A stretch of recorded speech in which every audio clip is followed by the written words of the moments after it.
Hi అండి. ఈరోజు video వచ్చేసి దొండకాయ ఫ్రై చేసి చూపిస్తున్నాను. నా స్టైల్‌లోనే ఈజీ మెథడ్‌లో చేసి చూపిస్తున్నానండి. క్యాటరింగ్ స్టైల్‌లో ఏ టేస్ట్ వస్తదో అచ్చం అలానే వస్తది. మార్నింగ్ లంచ్ బాక్స్‌లోకి పిల్లలకి అప్పటికప్పుడు తొందరగా చేసి పెట్టేయొచ్చండి. టేస్ట్‌కి టేస్ట్ ఉంటది. ఈజీగా కూడా అయిపోద్ది. ఈ దొండకాయ ఫ్రై ఎలా చేయాలో ఒకసారి చూద్దాం రండి. ఇప్పుడు ఫ్రై రెడీ చేసుకోవడానికి స్టవ్ ఆన్ చేసి పాన్ పెట్టుకున్నాక ఆయిల్ వేసుకోండి. ఫ్రై అంటేనే కొంచెం ఆయిల్ ఎక్కువే పడుతుందండి. అప్పుడే టేస్ట్ బాగుంటుంది. ఆయిల్ హీట్ అయ్యాక ఒక గుప్పుడు పల్లీలు వేసుకోండి. పల్లీలు పచ్చివాసన పోయే వరకు ఫ్రై చేయాలి. చూడండి, పల్లీలు ఈ విధంగా ఫ్రై చేసుకున్నాక ఒక బౌల్లోకి తీసుకోండి. ఫ్రైలో ఇలా వేయించిన పల్లీలు వేయడం వల్ల కలుపుకొని తిన్నప్పుడు పలుకులు కరకలాడుతూ ఉంటే టేస్ట్ చాలా బాగుంటుందండి. ఇలా మొత్తం బౌల్లోకి తీసుకోండి. ఇప్పుడు అదే ప్యాన్‌లో తాలింపు దినుసులు వేసుకోండి. ఒక స్పూన్ పచ్చిశనగపప్పు, ఒక స్పూన్ మినపగుళ్ళు, హాఫ్ టీ స్పూన్ జీలకర్ర, హాఫ్ టీ స్పూన్ ఆవాలు వేసుకోండి. ఇలా తాలింపు ఫ్రై చేస్తున్నప్పుడే 8 వరకు వెల్లుల్లి తీసుకొని వేసుకోవాలి. 4 ఎండుమిరపకాయలు ఇలా కట్ చేసి వేయండి. తాలింపు పచ్చివాసన పోయే వరకు ఫ్రై చేయాలి. ఇలా తాలింపు కంప్లీట్‌గా ఫ్రై చేసుకున్నాక ఇప్పుడు దొండకాయలు వేసుకోండి. నేనైతే పావు కిలో దొండకాయలు తీసుకున్నానండి. దొండకాయలు కట్ చేసినప్పుడు ఇలా పొడవుగా కట్ చేసుకోవాలి. కొంచెం కరివేపాకు వేసుకోండి. ఇప్పుడు స్టవ్ హై ఫ్లేమ్‌లో పెట్టుకొని కలుపుకుంటూ 5 మినిట్స్ పాటు కుక్ చేయాలి. చాలామంది దొండకాయ ఫ్రై చేసినప్పుడు ముందు ఆయిల్‌లో ఫ్రై చేసి పక్కకు పెట్టుకున్నాక తాలింపు పెడతారు కదండీ!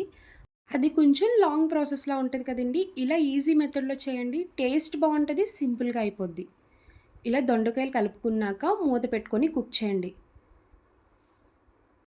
ఇలా దొండకాయలు ఒక 50% కుక్ చేసుకున్నాక ఇప్పుడు ఇందులో చిటికెడు పసుపు, హాఫ్ టీ స్పూన్ కారం వేసుకోండి. మీరు కారం ఎంత తింటారో చూసి కారం వేసుకోవాలి.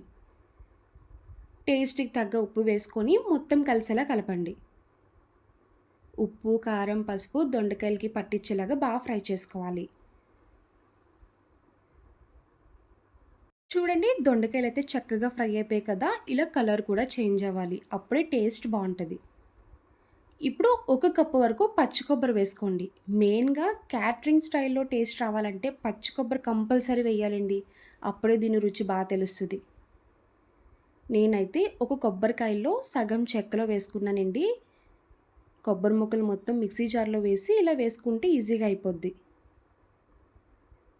కొబ్బరి వేశాక ఒక 2 నిమిషాలు కలిపితే చాలండి. ఫ్రై రెడీ అయిపోద్ది.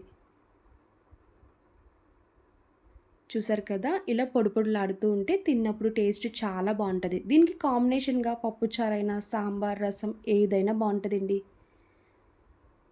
ఇలా ఒక 2 నిమిషాలు ఫ్రై చేయాలి.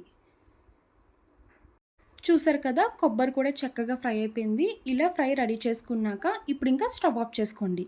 ముందుగా ఫ్రై చేసి పక్కన పెట్టుకున్న పల్లీలు ఈ టైంలో వేసుకోవాలి. ముందుగా స్టవ్ ఆన్ చేసుకున్నప్పుడే వేసుకుంటే పల్లీలు మెత్తపడిపోతాయండి. ఇలా లాస్ట్‌లో వేయడం వల్ల కరకరలాడుతూ తిన్నప్పుడు టేస్ట్ చాలా బావుంటది. ఇలా పల్లీలు వేసుకొని ఒకసారి కలుపుకుంటే సరిపోద్ది. చూడండి, చాలా ఈజీగా అయిపోయింది కదా! ఈసారి ఈ స్టైల్‌లో ట్రై చేయండి. అందరికీ నచ్చుతది. ఇలా ప్లేట్‌లో అన్నం పెట్టుకొని రెడీ చేసుకున్న వేడి వేడి ఫ్రై పెట్టి కలుపుకొని తినండి. చాలా బావుంటది. నేనైతే రసం కూడా చేసుకున్నానండి. ఎప్పుడైనా ముందు ఇలా ఫ్రై కలుపుకొని తిన్నాకే రసంతో కాంబినేషన్ తినండి. నచ్చుతది. చూసారు కదా దొండకాయ ఫ్రై. నా వీడియో మీకు నచ్చితే లైక్ చేసి షేర్ చేయండి. ఫస్ట్ టైమ్ చూసే వాళ్ళు ఎవరైనా అయితే ప్లీజ్ అండి ఛానల్ సబ్స్క్రైబ్ చేయండి. బాయ్ అండి.